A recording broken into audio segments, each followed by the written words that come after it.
میں کہنا چاہتا ہوں کہ ہمارے پیغمبر محمد مصطفیٰ احمد مجتبیٰ اور ان کے علاوہ جتنے پیغمبر آئے، کیا ان کی بیویاں نہیں تھیں؟ کیا ان کے بال بچے نہیں تھے؟ کیا ان کی ضروریات نہیں تھیں؟ لیکن انہوں نے پھر بھی نماز نہیں چھوڑی۔ آج دیکھیں جمعے کا وقت ہے، 4-5 ساتھی آئے ہوئے ہیں، آگے پیچھے شاید یہ مسجد خالی رہتی ہو۔ آج کل مسلمان کے دل سے اس کا ایمان ختم ہو گیا ہے۔ کس کی وجہ سے؟ حضور کے زندگی پہ عمل نہیں کرتے۔ ہمیں اپنے پیغمبر صلی اللہ علیہ وسلم سے 2 چیزیں چاہیے، ایک ان سے محبت کریں، ایک ان سے اطاعت۔ اگر ہم اطاعت کرتے ہیں، محبت نہیں کرتے، تو بھی ہم کامیاب نہیں ہوں گے۔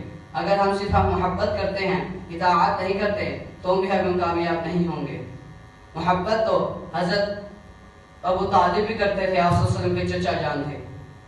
ہر وقت انہوں نے آپ صلی اللہ علیہ وسلم کا ساتھ دیا، لیکن اطاعت نہیں کی، کامیاب نہیں ہو سکے۔ اطاعت تو منافقوں نے بھی کی تھی، لیکن دل میں ان کے حضور صلی اللہ علیہ وسلم کا بغض تھا، محبت نہیں کی، کامیاب نہیں ہو سکے۔ حالانکہ پہلی صف میں نماز پڑھتے تھے، دل میں بس اطاعت تھی، محبت نہیں تھی، کامیاب نہیں ہو سکے۔ اس لیے مسلمان کے لیے یہ دونوں چیزیں بہت اہم ہیں۔ مسلمان کی زندگی، ہر انسان کی زندگی ایک